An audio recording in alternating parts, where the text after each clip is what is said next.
शिवाय गुरवे नमः। शिवाय गुरवे नमः। शिवाय गुरवे नमः।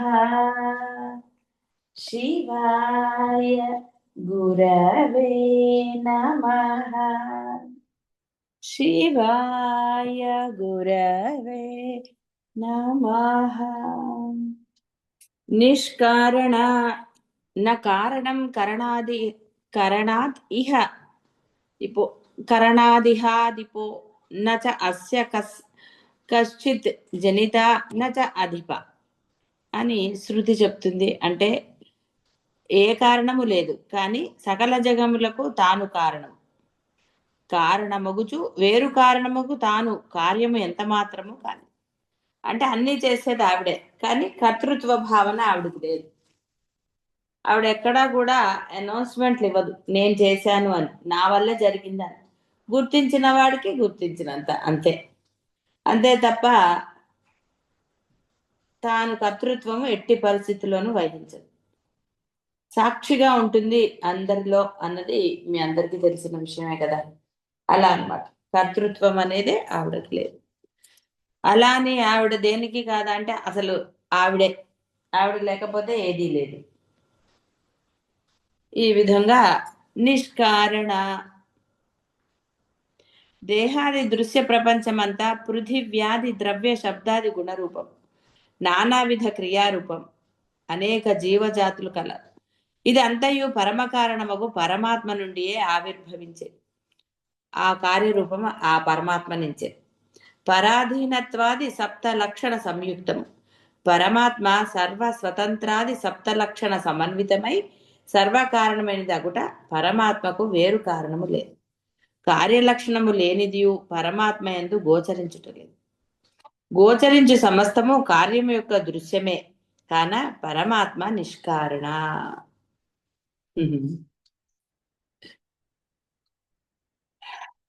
ఈ సృష్టి అంతా సకల జీవజాతులు దేహాది దృశ్య ప్రపంచము, ఈ పృథివీ ఆది, పృథివ్యాది అంటే పృథివీ మొదలైనవి, ఆకాశము, పంచభూతాలు అంటాం కదా, ఇవన్నీ శబ్దాలు గుణాలు, ఇక అసలు సమస్తం అండి. కనపడేది కనపడేనిది, వినపడేది వినపడేనిది, సమస్తము ఆ యొక్క పరబ్రహ్మం నుంచే ఆవిర్భవించింది. కారణము లేదు.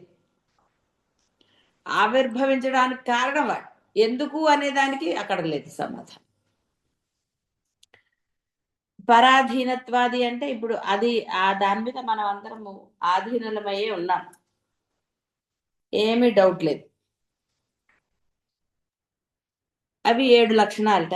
సరే, అవి ఏ లక్షణాలు అయితేనే పరాధీనం అంటేనే అర్థమైంది కదా. ప్రతిదానికి మీరు ఊపిరి పీల్చాలన్నా నడవాలన్నా ఏదైనా సరే ఆవిడే కాదు. కానీ ఆవిడ మటుకు సర్వస్వతంత్రురాలు. అంటే ఈ లక్షణాలు ఆవిడే ఇచ్చింది, కానీ ఆవిడకి పరాధీనత్వం లేదు. లక్షణాలు ఇచ్చింది ఆవిడే, వేరు కారణము లేనిది అని అర్థం. అంటే ఎందుకు ఆవిడకి ఏదన్నా మనందరినీ సృష్టిస్తే ఈ సృష్టిని ఆవిడకి ఏమన్నా ఉపయోగమా అంటే అదే లేదు. ఎందుకంటే జీవుడు అనేవాడు, జీవరాశులు అన్నీ దేనికో ఒకదానికి ఏదో ఒక పని చేస్తూనే ఉంటాయి. ఒక రీజన్ ఉంటుంది ప్రతిదానికి కూడా. కానీ ఆవిడకి రీజనే లేదు, చేస్తుంది అంతే, ఏది ఆశించలేదు. ఇది తనకి కావాలి కాబట్టి ఆవిడ ఈ పని చేసింది. ఈ సృష్టి మానవుని అందుకని, జంతువులను అందుకని, ఒక కుక్కనో నల్లనో ఏదో ఒకటి అలా అని ఏమీ లేదు. వీరందరూ కూడా ఆవిడ మీద ఆధారపడి ఆధారపడే ఉన్నారు. పరాధీనత. ఎవరు కూడా ఏ జీవుడు కూడా స్వతంత్రంగా అంటే లేడు కదండి. ఎక్కడో అక్కడ పరాధీనత్వం.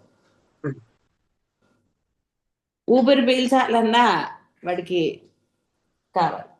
ఈ విధంగా పరాధీనత్వం తను సృష్టించిన దాంట్లో ఉంది, కానీ తనకి లేదు. కార్య లక్షణము లేనిది పరమాత్మ ఎందుకు గోచరించదు. కాబట్టి ఇది దీనివల్ల ఎందుకు, ఇది ఎందుకు సృష్టించింది ఇలాగా అని ఏది లేదు. కాబట్టి ఒక్క మాటలో కర్తృత్వము లేదు. గోచరించు సమస్తము కార్యము యొక్క దృశ్యమే, కానీ ఆవిడ కారణం లేదు. మీరు ఆరాధించిన మీ కోరికలు తీర్చడానికి ఆవిడకేమి రీజన్ లేదండి. మీ కోరిక తీరుస్తుంది అంతే. దానివల్ల ఆవిడకి ఏమిటండి, నిన్న మొన్న అనుకున్నాం కదా, ఆఖరి కొబ్బరికాయ కూడా కొట్టరు కదండి. వద్దులేమ్మా అంటారు కదా, ఎందుకులేమ్మా అనుకుంటారు. ఆవిడ మరి అలా అనుకుంది. ఆవిడకి తెలియదా మీ కోరిక, మీరు ఆ మొక్కు చెల్లిస్తారో చెల్లించలేదో ఆవిడకి తెలియంది కాదు కదా, పరబ్రహ్మకు తెలియని విషయం కాదు. ఈ విధంగా అమ్మ నిష్కారణ. అంటే మీరు కూడా ఏది ఆశించకుండా చేయండి. ఒకరికి సహాయం చేసిన, ఒక పని చేస్తున్నా, మీ ధర్మం అది. తల్లిగా అనండి, ఒక డాక్టర్గా అనండి, ఏదైనా సరే మీ ధర్మాన్ని మీరు చెయ్యండి. ఆశించి ఎప్పుడూ చేయకూడదు. చెప్పాను కదా, ఆ డాక్టర్, ఆ జీబీ సిండ్రోమ్ డాక్టర్, సరే అంతా బాగైన తర్వాత ఆయనకి ఒక స్వీట్ బాక్స్, ఆయన నా ధర్మాన్ని నేను చేశానమ్మా, నేను తీసుకోను అన్నాడు. నేను ఇక్కడ హాస్పిటల్లో చేస్తున్నందుకు నాకు జీతం వస్తుంది ప్రత్యేకంగా. సరే ఒక దేవుడి పటం తీసుకెళ్తే కూడా మీరు ఏది ఇచ్చినా నేను తీసుకోనండి, అది వ్యతిరేకం అవుతుందని చెప్పాడు ఆయన. అంటే అలాంటి నిబద్ధత కలిగిన వాళ్ళు ఉన్నారు, లేరు అనడానికే లేదు.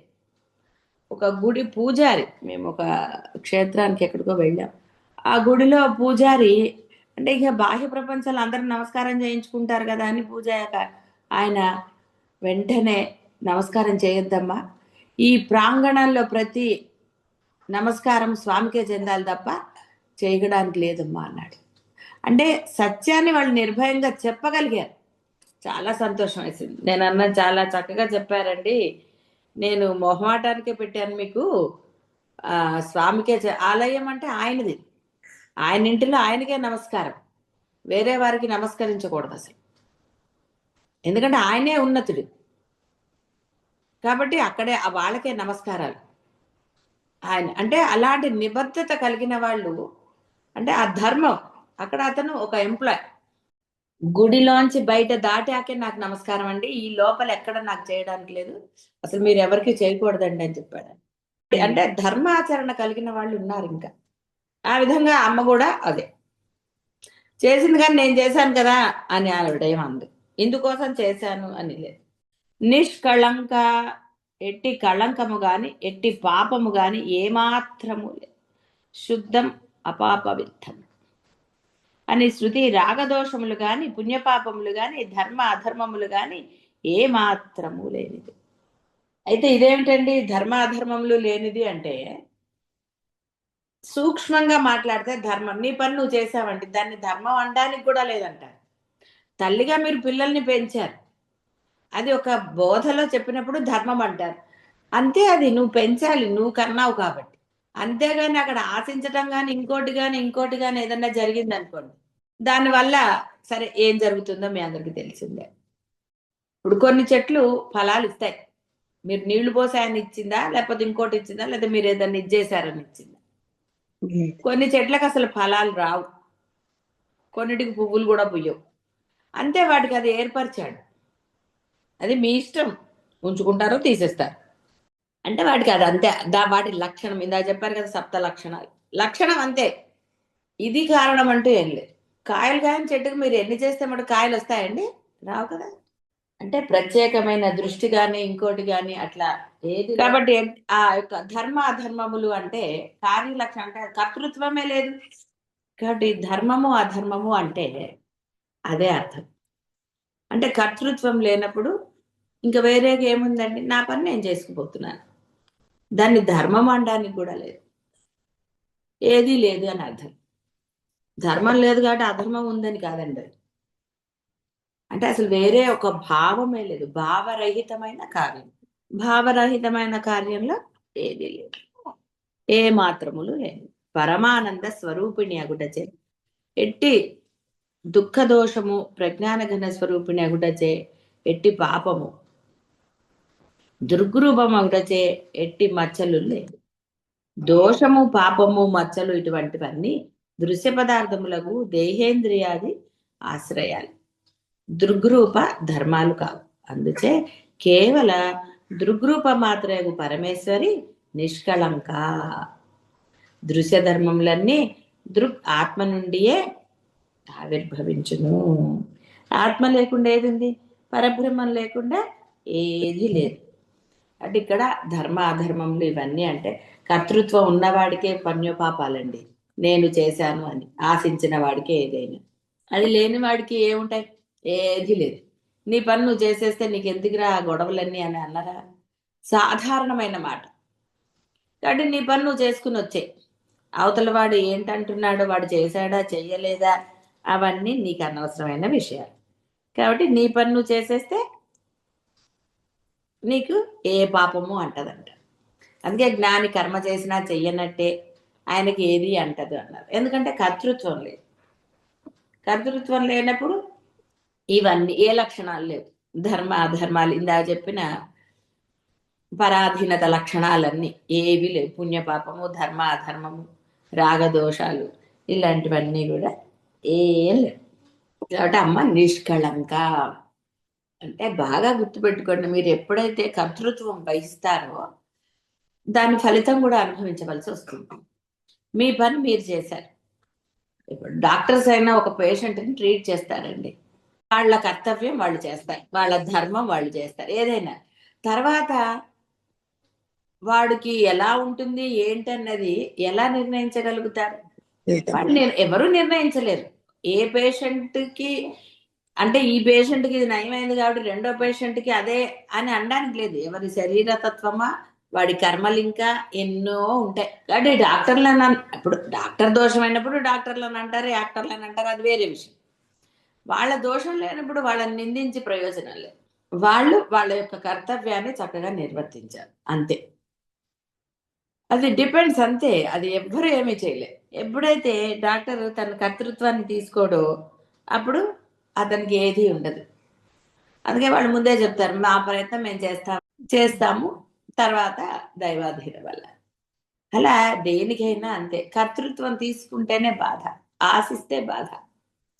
కృష్ణ పరమాత్మ భగవద్గీతలో చెప్పారు, ఆశిస్తేనే ఇదిరా. కర్తృత్వ భోక్తృత్వాలు లేకపోతే ఏది లేదు. కాబట్టి నాది నావి అనుకున్నప్పుడే గోల మొదలవుతుంది. అది అనుకోకపోతే ఏం గోల ఉందండి? ఏ గోల లేదు. కాబట్టి నిష్కళంక, ఆవిడకి ఏ లక్షణాలు లేదు. గుణాతీత, నిష్కారణ, ఇవన్నీ వచ్చాయి. కాబట్టి మీరు కూడా నిష్కళంకులుగా ఉండాలి అంటే బోధ కాబట్టి ధర్మంగా ఉండండి అని చెప్తారు. నీ పని నువ్వు చేయి. నువ్వు భార్యవా భర్తవా ఏది అనేది నీకు అనవసరం. ఆ పోస్ట్లో నీ పని ఏంటి, ఆ పని నువ్వు చేయి. ఎస్, నీకు బాగాలేనప్పుడు చేయమని చెప్పలేదు, లేకపోతే ఇంకొప్పుడు చేయమని చెప్పలేదు, అలా ఏం చెప్పలేదు. నీ యొక్క ఇది నువ్వు చేసే. దానికి ఎవరు పర్మిషనా లేకపోతే ఇంకోట దాంట్లో ఆశించటం కానీ ఇంకోటని కానీ నువ్వు ఏది చేయకూడదు. అలా ఎప్పుడైతే నువ్వు ఏ భావం లేకుండా చేస్తావో నీ పని, అది చక్కగా అయిపోతుంది. అదే ఇక్కడ చెప్పారు, భావాతీతులుగా, గుణాతీతులుగా. మళ్ళీ చంటి పిల్లలనే చెప్పుకోవాల్సి, వాళ్ళు ఎందుకు చేస్తారో తెలియదు ఒక్కోసారి. ఇప్పుడు ఎందుకు ఏదో అన్వయించుకోవాలి అంతే. వాళ్ళు ఎందుకు నవ్వుతారో తెలీదు, ఎందుకు ఇదో తెలీదు. ఎప్పుడో ఆకలేసినప్పుడు అనేది మనకి అది అర్థమైతే వాళ్ళ ఇది చేస్తాం. కానీ వాళ్ళు నీకు చెప్పగలుగుతున్నారా? చెప్పరు. వాళ్ళ పని వాళ్ళ లోపల ఏమన్నా ఉందా? అయ్యో పాపం వాళ్ళు చెప్పలేదండి అనడానికి లేదు. ఎందుకంటే వాళ్ళకి కర్తృత్వము లేదు, భోక్తృత్వం లేదు. నేను అన్నది ఇంకా లేదు కదా వాళ్ళకి. నేను లేనప్పుడు ఏది జరగాలో అది అలా జరుగుతూ ఉంటుంది. అప్పుడే నిష్కళంక చెప్పుకున్నాం కదా. అందుకే వాళ్ళని అంటే వాళ్ళ ఫేస్ చూసినప్పుడు మనకి ఆనందం కలుగుతుంది. వాళ్ళలో ఏ దోషము లేదు కాబట్టి. నిరుపాధి, ఏ ఉపాధి లేదు. పరమేశ్వరి సజాతీయ విజాతీయ స్వగత భేద రహితముగాన నిరుపాధి. ఏ వస్తువు తన సమీపమునందలి స్వచ్ఛముగు ఇతర వస్తువునందు స్వీయ ధర్మాన్ని భాషింపచేయునో ఆ వస్తువు ఉపాధి అనపడు. జపా పుష్పము తన యొక్క స్వీయ ధర్మమగు ఎరుపు రంగును తన సమీపమునున్న స్ఫటికమునందు భాషింపచేస్తుంది. కావున జపా కుసుమ పుష్పము స్ఫటికమునకు ఉపాధి.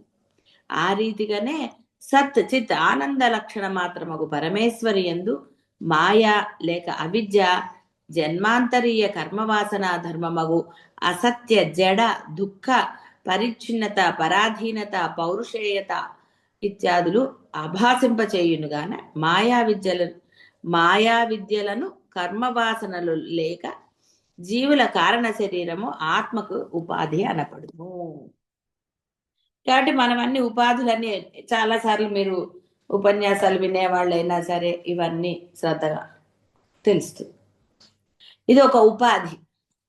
ఈ ఉపాధి ద్వారా ఆవిడ ప్రకటితం అవుతోందా అంటే తెలుసుకున్న వాడికి ప్రకటితమైనట్టు, తెలియని వాడికి వాడు కర్తృత్వం వహిస్తాడు, నేను నేను అంటూ ఉంటాడు.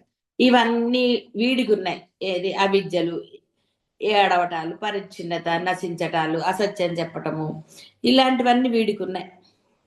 కానీ అంటే ఈ ఉపాధి అందున్న ఆ ఆత్మకి లేవు.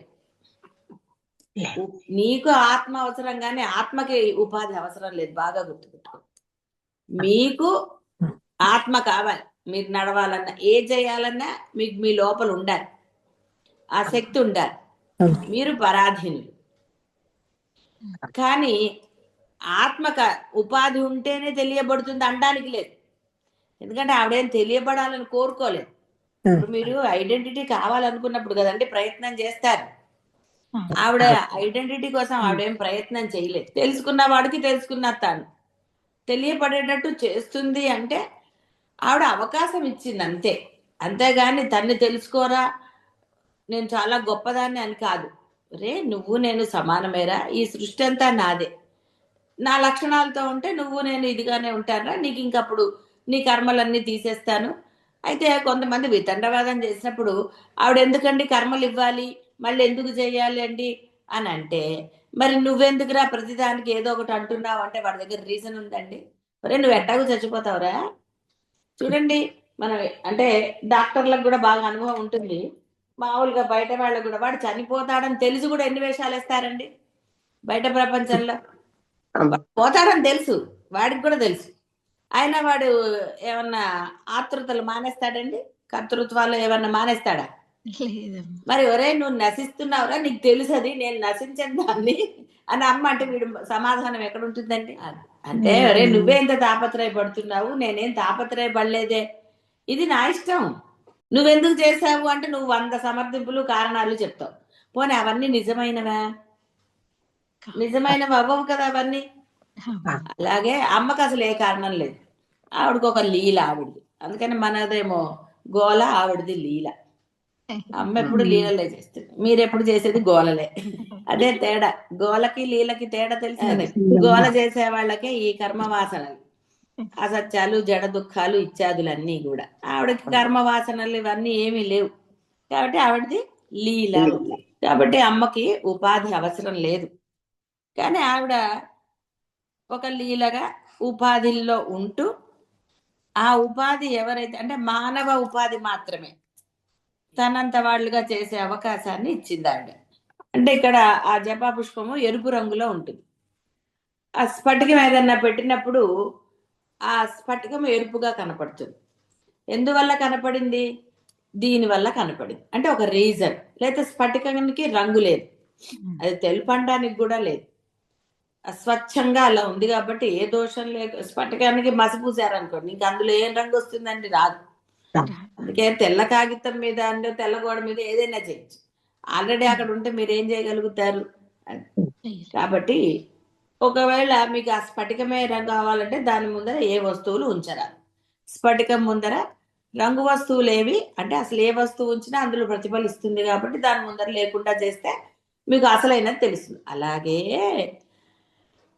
మీలో కూడా ఏ భావనలు లేకపోతే స్ఫటికము అంటే శుద్ధమైన ఆత్మ ప్రకాశిస్తుంది. మీరు కూడా ఆత్మగా భాషిస్తారు. ఆత్మలు అంటే తెలుసు కదా, ఏ ఆత్మలో తెలుసు కదా. అంతేగాని ఏమంటే ఆత్మలు ఇక్కడ తిరుగుతున్నాయంటే ఆత్మల ఆత్మలు కాదు. కాబట్టి ఇక్కడ చాలా సులభంగా ఉంది. కాబట్టి స్ఫటికము ఏ దోషము ఏ మలినము లేనిది. కాబట్టి మీలో కూడా అవి లేకుండా ఉండాలి అంటే నేను అన్న ఐడెంటిటీ ఒక్కటి అక్కడి నుంచి తీసేస్తే చాలు. ఆ నేను ఐడెంటిటీ తోటే కదండి ఆత్మ ప్రకాశం మసిపూసి మారేడుకాయలాగా రకరకాలుగా పెట్టుకున్నారు. అట్లనే ఆత్మయందు భాషించు అవిద్యను అసత్య జడ దుఃఖాదులను తొలగించుట అన్నదే ఏకైక మార్గము. ఎవరైనా అదే చెప్తారండి, పాపం తెలిసిన వాళ్ళు అదే చెప్తారు కదా, వేరే ఏం చెప్తారు? పరమేశ్వరి ఎట్టి ఉపాధియు లేనిదొకట నిష్కళంక. కాబట్టి ఆవిడకి అవసరమే లేదు. మీ పని మీరు చేస్తున్నప్పుడు ఏమిటింటుందండి, వాడి పని వాడు చేసుకుంటాడండి, వాడితో గొడవ లేదు అని అనరా మీరు?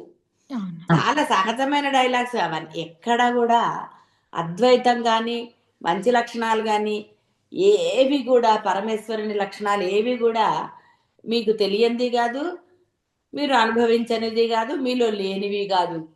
అప్పుడప్పుడు అలా తళుక్కుమంటూ ఉంటాయి కదండి, మెరుపు తీగల వచ్చిపోతూ ఉంటాయి. ఈ లక్షణాలు ఈ గుణాలు మీలో లేవని ఎలా అనగలుగుతారని మీరు కూడా అనలేరు కదా.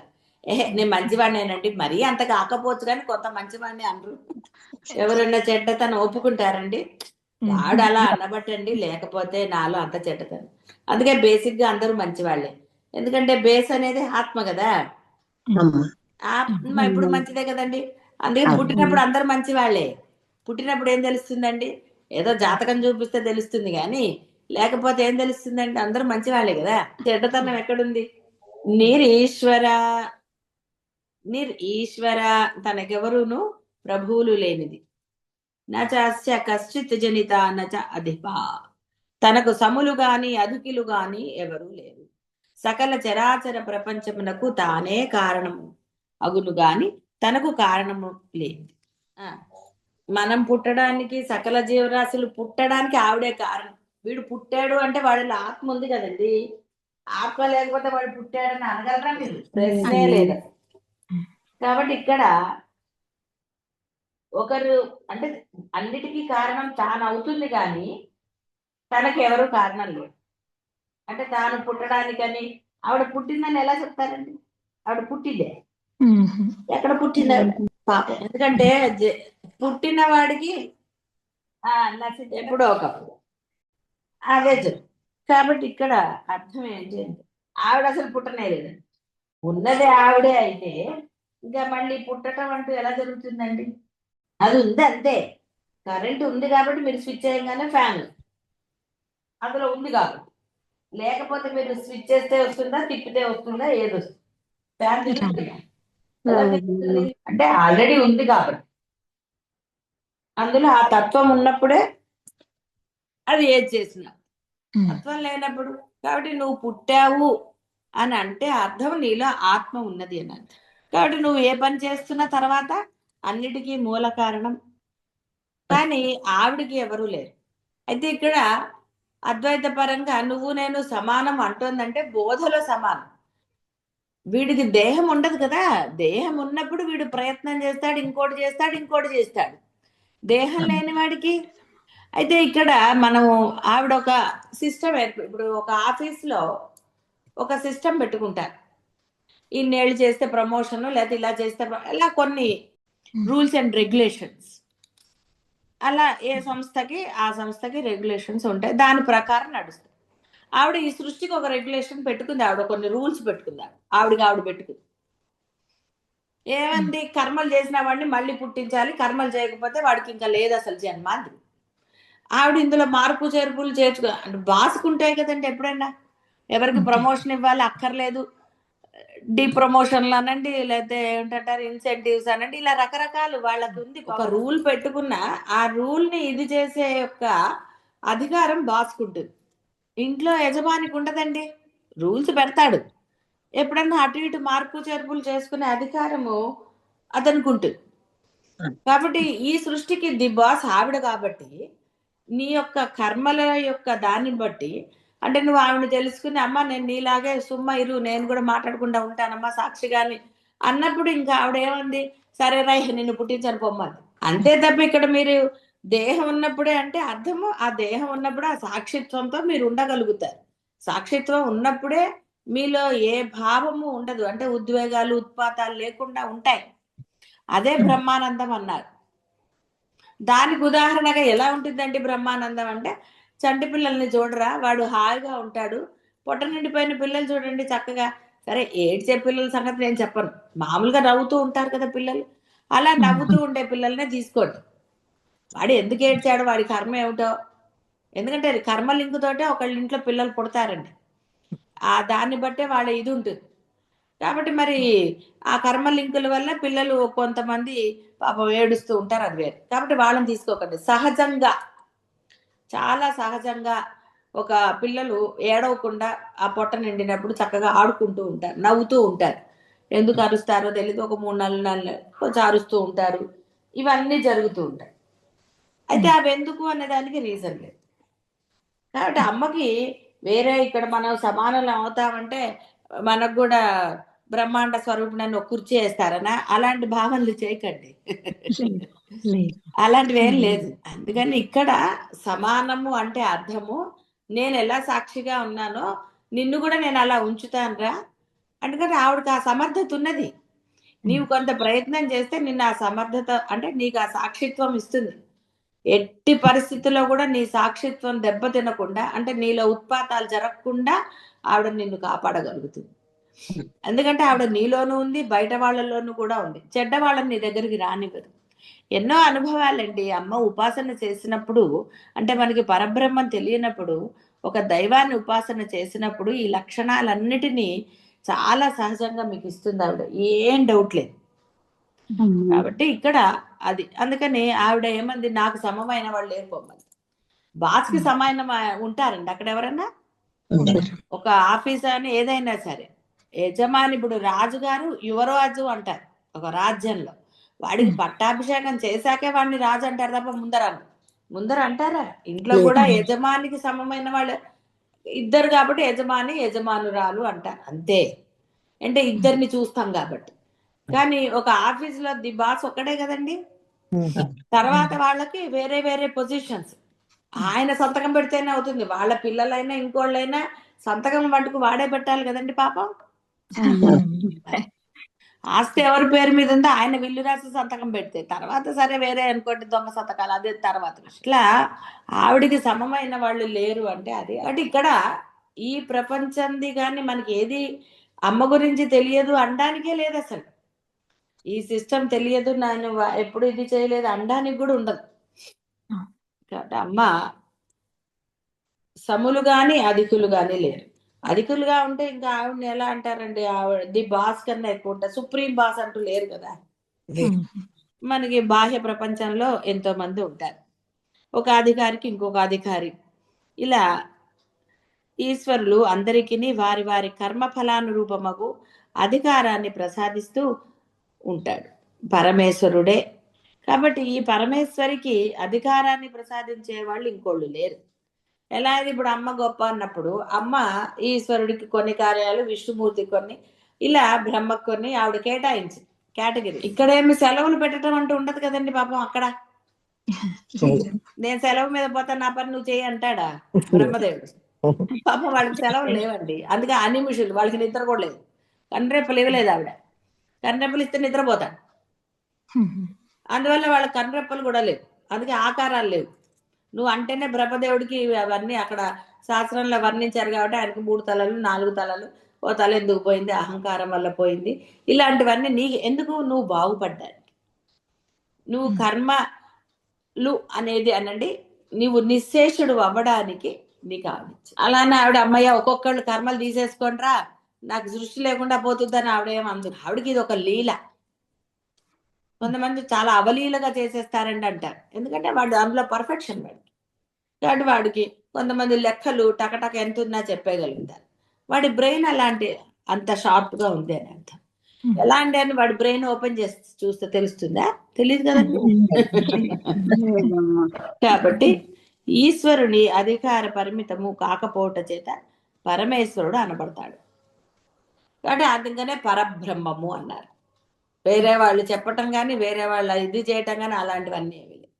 అందుకే పరమేశ్వరు మనకి సౌందర్య లహరిలో కూడా వాళ్ళందరూ ఈ అమ్మకి నమస్కారం చేస్తారు అని చెప్పబడుతుంది. ఎందుకంటే ఈవిడే పరదేవత.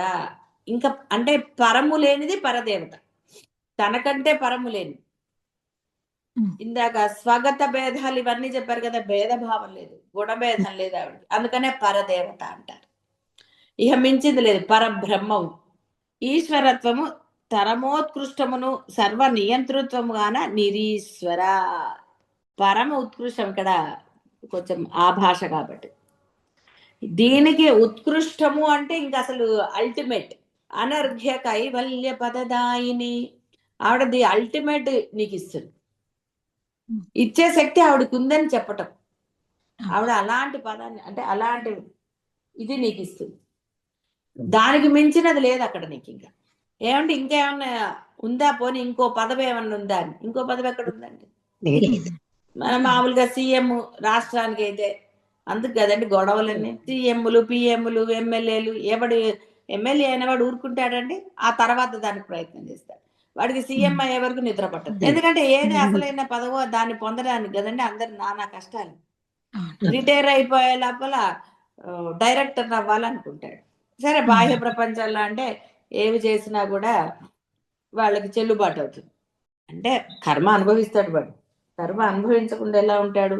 అనుభవించి తెలుస్తుంది. అంటే అమ్మ ఆ విధంగా అలా ఉంది కాబట్టే మీకు ఏదైనా చేయగలుగుతుంది, మిమ్మల్ని రక్షించగలుగుతుంది, ఏదైనా చేస్తుంది. బాస్కి ఏమన్నా ఇవి ఉంటే కదండి మీకు ఏదైనా చేస్తాడు.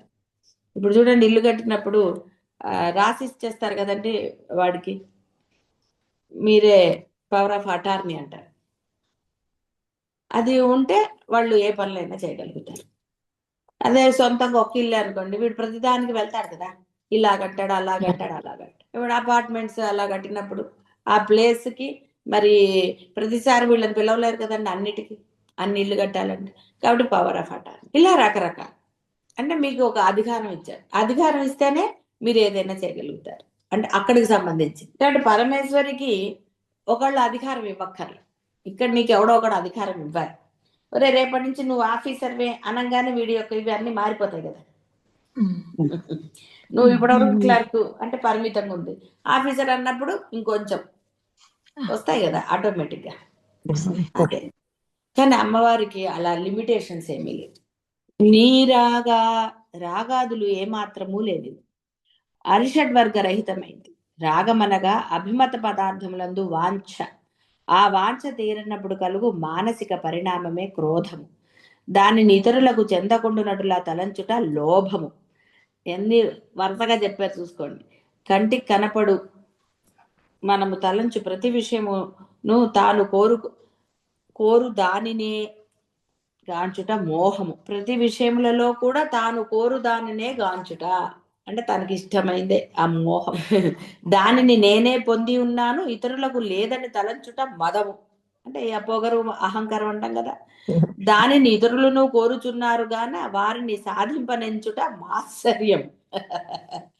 ఈ ఆరును రాగము యొక్క వివిధ దశలు. ఈ అరిషడ్ వర్గములు దేహేంద్రియాది దృశ్య ధర్మములు దృగ్రూపిణి అగు పరమేశ్వరికి ఉండవు కనుక నీ రాగ. ఎంత బ్రహ్మాండంగా చెప్పారు చూడండి. చాలా తెలుగులోనే ఉంది, అర్థం కాక అలా ఏమీ లేదు. చూసారా? రాగం అనగా అభిమత పదార్థములందు వాంఛ, ఇష్టమైన పదార్థములందు కోరిక. ఆ వాంఛ తీరనప్పుడు కలుగు మానసిక పరిణామమే క్రోధము. అవతల వాడు మనం చెప్పిన పని చేయలేదనుకోండి, అస్సలు ఇళ్లలో ఎందుకు వస్తాయండి గొడవలు? ఇందుకే వస్తాయి. బయట ప్రపంచం వదిలేయండి, ముందు ఇంట్లోంచే కదా మొదలు. మీ క్రోధాలు అవన్నీ కూడా ఎక్కడి నుంచి మొదలండి? ఇంట్లో. చిన్నపిల్లలకైనా ఎందుకంటే కోపం వస్తుంది? అడిగింది ఇవ్వనప్పుడు కదండి పిల్లల అరుపులు, కేకలు. అదే పెద్దవాళ్ళు కూడా అదే చేస్తారు. పిల్లల్ని అంటారు కానీ పెద్దవాళ్ళు మీరు చేయట్లేదా? ఎందుకు వస్తాయండి? తల్లిదండ్రులకో, పిల్లలకి, అత్తగారు కోడళ్ళకో ఏవైనా గొడవలు ఎందుకు వచ్చాయండి? ఎందుకు వస్తాయి చెప్పండి? అట్లా వాళ్ళు లేరు. అలా ప్రతివాడు ఏమంటాడు? టక్ నువ్వు నేను చెప్పినట్టే వినాలి. ఆ గొడవలే మొదలు. అభిమత పదార్థములందు వాంఛ, ఆ వాంఛ తీరినప్పుడు క్రోధం. దానిని ఇతరులకు చెందకుండానట్ల తలంచుట లోభం. దాచుకుంటారు కదండి, మరి దాచుకుని తినరండి. నాది అని దాచుకుంటారు కదండి, నాకు కావాలి లేకపోతే నా పిల్లలకి కావాలని. ఇలా ఎన్ని రకాలండి లోభం అంటే. వేరే వాడికి పొందకూడదు అన్నప్పుడు ఇంకోటి రకంగా చాలా చూసాం. ఎన్నో రకాలు మనకి ఎన్నో ఉదాహరణలు మీ జీవితాల్లో ఉంటాయి ఆ లోభత్వం అంటే. ఇవన్నీ లోభం అని పేరు పెట్టగానే వేరే అనక్కర్లే. ఈర్ష్య, అసూయలు ఇవే. ఈర్ష్య కదండి, ఎవడికి లభించకూడదు, నా దగ్గరే ఉండాలి అనుకోవటం. కంటికి కనపడు మనమున తలంచు ప్రతి విషయమునను తాను కోరుదాననే గాంచుట మోహం. మనసులో తలుచుకుని అంటే వాడు అనుకుంటాడు తట్ ఇదే కావాలి, ఇలాగే ఉండాలి, నేను చెప్పిందే వినాలి, నేను చెప్పిందే చెయ్యాలి, ఏం పెడితే అది తినాలి. ఇలా రకరకాల అభిప్రాయాలు ఉంటాయి కదండి, ఎన్నో రకాల ప్రపంచంలో. అదే మోహం. దానిని నేనే పొంది ఉన్నాను ఇతరులకు లేదని తలంచుట మదం. అబ్బా మా ఇంట్లో ఉన్నాయండి, పక్కవాడికి లేదు, మా ఇల్లు బ్రహ్మాండంగా ఉంది, లేదా మా ఇంట్లో అన్ని కాస్ట్లీ అండి. కొంతమంది చూడండి అన్ని కాస్ట్లీ ఉంటాయి మా ఇంట్లో స్టైల్ గా వాళ్ళకి వేరే ఇల్లు నచ్చవు, ఎందుకంటే వాడి ఇల్లు కాస్ట్లీ. అహంకారం. నాకే ఉన్నాయి ఇన్ని నగలు, లేదా నాకే ఉన్నాయి ఇన్ని పట్టు చీరలు, లేదా నేను ₹1,00,000 పెట్టి కొనుక్కున్నానంటే మీకు తెలుసా. ఇలా రకరకాలు. ఇదంతా కూడా మదము.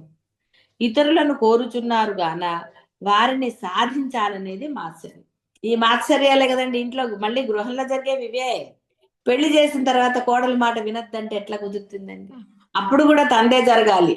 నేను అందరి అత్తల గురించి చెప్పట్లేదండి, మంచి వాళ్ళు కూడా ఉన్నారు ఈ రోజు. ఒక్కొక్కళ్ళకు ఒక్కొక్క రకం అది అకార్డింగ్ టు కర్మ, అంతే. అమ్మ అందరి కర్మలు రాసి ఉంచుతుంది.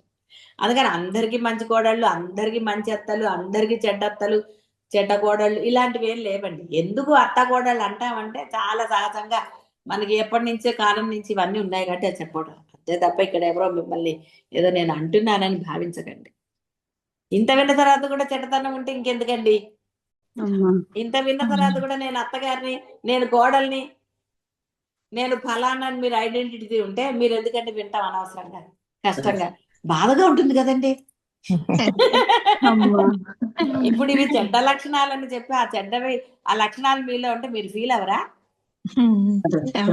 ఫీల్ అవుతారు, మళ్ళీ సమర్థించుకుంటారు. నేనేం అలా కాదండి, నేను మంచిదే, కానీ వాళ్ళు అలా ఉన్నారు కాబట్టి అని మీరు అనుకోరా? మనసులో అయినా అనుకుంటారు కదండి, నాతో చెప్పే ధైర్యం లేకపోతే. అదే ఇళ్లలో ఒక గృహంలో గొడవలు బాహ్య ప్రపంచంవి 1,00,000 అవన్నీ వదిలేసిన ఇంట్లో ఒక గొడవ ఎందుకండి. పిల్లల మీద మీకు మొదట్లో మంచి ప్రేమ ఉండి తర్వాత ఎందుకు కోపం వస్తుంది? వాటి గురించి వివరణ అవసరం లేదు, మీకు తెలుసు కదా అని చెప్తున్నాను. ఏదైనా అంతే. భార్యాభర్తలు పెళ్ళైన కొత్తలో చక్కగా ఉంటారు కదండి, తర్వాత ఎందుకు వచ్చాయండి. ఇలా ప్రతి బంధంలో ఏదో ఒకటి ఉంటూనే ఉంటుంది. కొంతమంది మొదట్లోంచే అలా చేసుకోవచ్చు, దెబ్బలాడుకోవచ్చు, చాలా ప్రేమ ఉన్నట్టు. ఇలా రకరకాలు. అంటే ఇవన్నీ కూడా ఈ లక్షణాలే. మోహము, రాగము, ద్వేషము ఇవన్నీ ఎప్పుడండి? అయిష్టాలు అంతే. ఒక్క మాటలో చెప్పాలంటే ఇష్టం ఉన్నప్పుడు ఒకటి, అయిష్టమైనప్పుడు ఇంకొకటి, అంతే. ఇంకొకటి వేరేదంటూ లేనే లేదు అసలు. మీరు అనడానికి కూడా ఏది లేదు. ఎక్కడుందండి? లేదు. ఏముంది చెప్పండి అసలు? ఏమీ లేదు. అయిష్టాల మీదే మొత్తం డిపెండ్ అయ్యింది. మీ కోరికలు కానివ్వండి, ఏదైనా అయిష్టాల మీద డిపెండ్ అయ్యింది. ఈ 6ను రాగము యొక్క వివిధ దశలు. ఈ 6 వర్గాలు దేహేంద్రియాది దృశ్య ధర్మాలు. ఇక్కడ అర్థమైంది కదా. శుభం భూయాత్.